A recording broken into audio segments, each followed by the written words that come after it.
Can you imagine? A professor who sexually harassed a black student, then unleashed a torrent of racial bias and academic retaliation when she refused his advances? This is the story of Nia Thompson, a brilliant scholarship student who faced the intersection of racism and sexual harassment from a tenured professor, and how she fought back to not only save her own future, but protect countless others who would come after her. If you love interesting stories like this that expose the truth, please give this video a thumbs up and tell us in the comments section where in the world you are watching this video, and also do well to smash that subscribe button. The autumn light filtered through the tall windows of Studio 12, casting long shadows across the polished concrete floor where Nia Thompson stood before her latest creation. The sculpture, a powerful representation of resilience carved from reclaimed wood, seemed to pulse with life under the golden rays. Her dark hands moved with practiced precision as she adjusted the final piece, her natural curls caught in a messy bun that somehow managed to look effortlessly elegant. Beautiful work, as always, Miss Thompson. Nia turned at the familiar voice, her spine straightening instinctively. Professor Richard Callahan stood in the doorway, his pale eyes scanning her work with what she'd once mistaken for genuine appreciation. Now, 3 years into her program, she recognized the calculating look behind his smile, the way his gaze lingered too long on her form before settling on her art. "Thank you, Professor," she replied, her voice steady despite the unease that had become her constant companion in his presence. At 21, Nia had learned to trust her instincts, and every fiber of her being screamed warnings whenever Callahan was near. "I'd like to speak with you about your thesis proposal," he said, stepping further into the studio. "My office after class. We need to discuss your trajectory." The word hung in the air like a threat wrapped in silk. Nia nodded curtly, already planning her escape route. She'd been navigating spaces like this her entire life. Predominantly white institutions where her presence was both celebrated and scrutinized, where her scholarship was a badge of honor and a target painted on her back. Westbrook University had been her dream school, the kind of place where legends were made and futures were forged. When she'd received her full scholarship, a combination of academic excellence and need-based aid, her grandmother had cried tears of joy. "You're going to change the world, baby girl," she'd whispered, pressing a small silver cross into Nia's palm. "But remember, not everyone's going to want to see you succeed." How prophetic those words had proven to be. The studio gradually emptied as her classmates packed up their supplies, chattering about weekend plans and upcoming exhibitions. Nia watched them go, noting how easily they moved through the world, how they never seemed to question whether their professors saw them as people or projects. She envied them that innocence, even as she knew her own awareness was both a burden and a shield. An hour later, she found herself outside Callahan's office, her hand raised to knock on the heavy oak door. The hallway was eerily quiet, most faculty having left for the day. She should have suggested meeting during office hours, should have brought a friend, should have trusted the voice in her head that had been warning her for months. "Come in," his voice called from within. The office was a testament to academic privilege. Floor-to-ceiling bookshelves lined with art history texts, framed degrees from prestigious institutions, and photographs of Callahan with various luminaries in the art world. He sat behind an imposing mahogany desk, his silver hair perfectly styled, his expensive suit immaculate despite the late hour. "Nia," he smiled, gesturing to the chair across from his desk. "Please sit. We have much to discuss." She remained standing, her portfolio clutched against her chest like armor. "You mentioned my thesis proposal. I'd like to keep this brief if possible."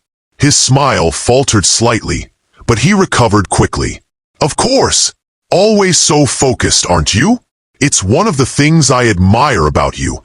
He stood, moving around the desk to lean against it, positioning himself between her and the door.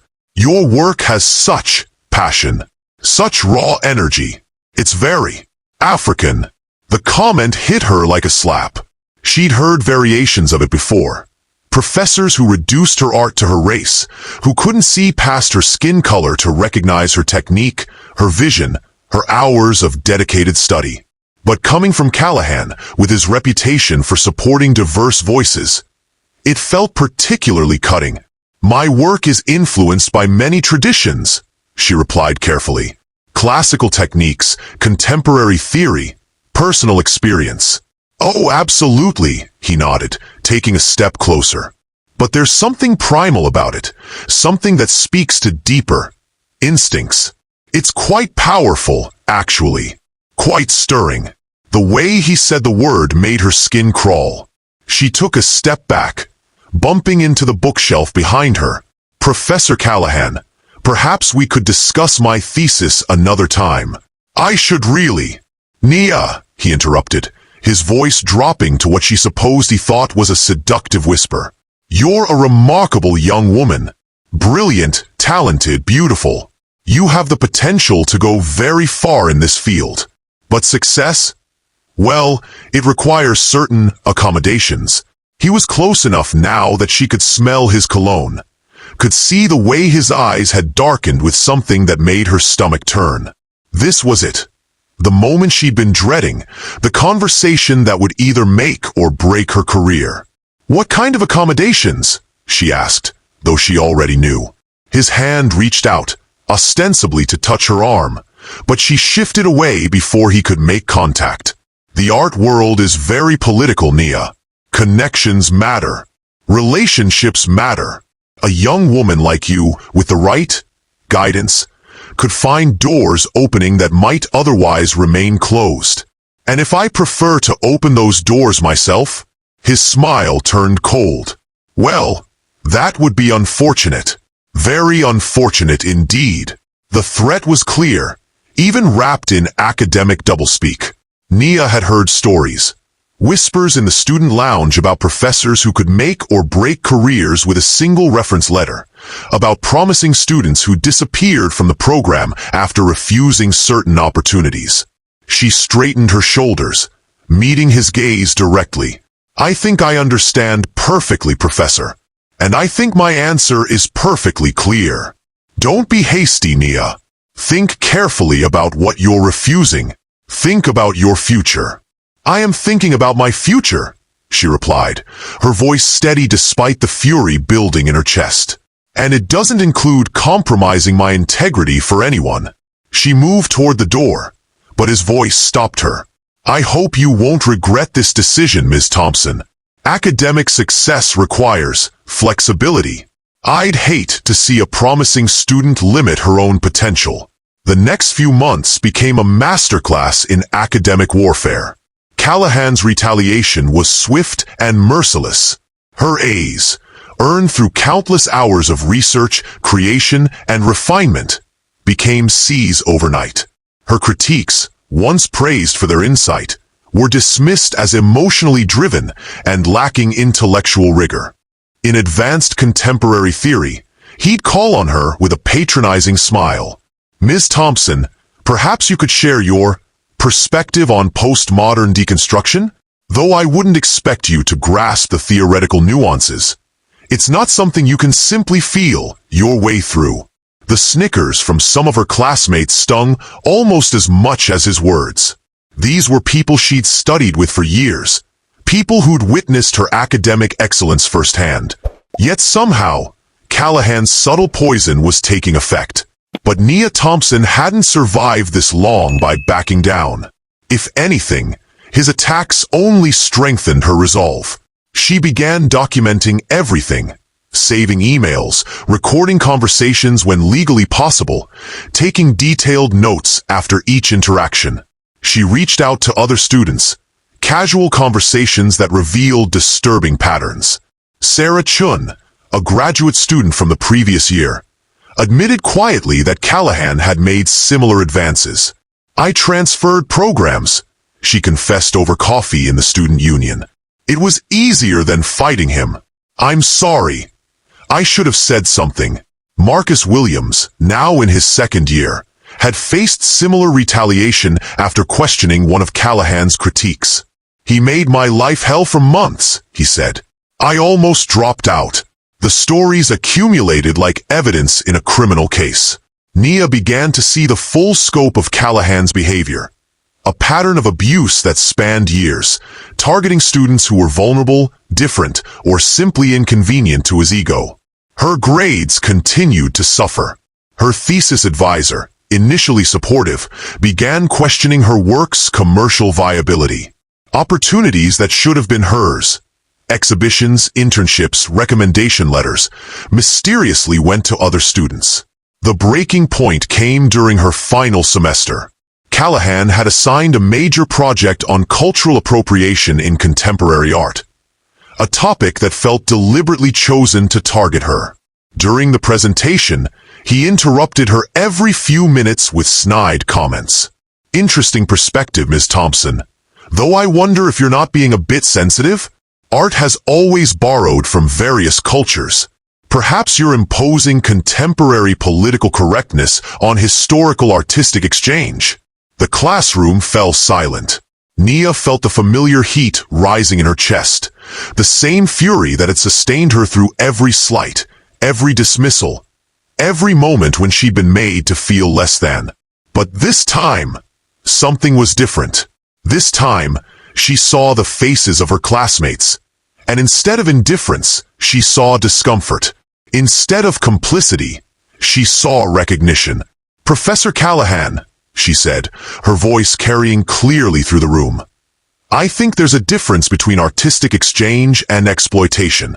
Perhaps we should discuss the difference between inspiration and appropriation. And while we're at it, the difference between mentorship and harassment." The room erupted in shocked murmurs. Callahan's face went white, then red. "Ms. Thompson, I think you need to reconsider your attitude. Such accusations are very serious and could have serious consequences for your academic standing." "They could indeed," she agreed, her voice steady, "for all parties involved."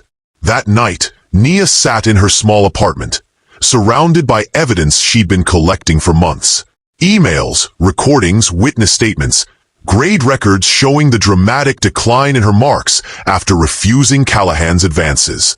Her grandmother's cross lay on the table beside her laptop, catching the light from her desk lamp. She thought about the other students who'd suffered in silence, about the ones who'd transferred or dropped out rather than fight. She thought about the young women who would come after her, who deserved better than to navigate their education around a predator's whims.